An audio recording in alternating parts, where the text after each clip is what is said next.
Ay, panay stem borer.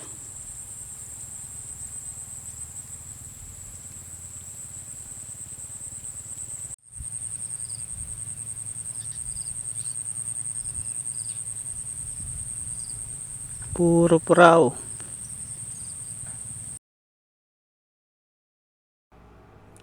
Noong last na vlog ko about sa stem borer ay mangilan-ngilan pa lang yung nakikita nating damage o puting uban. Pero ngayon napakarami na nila. Napakaraming damage ng stem borer sa aking taniman. May aanihin pa kaya ako nito?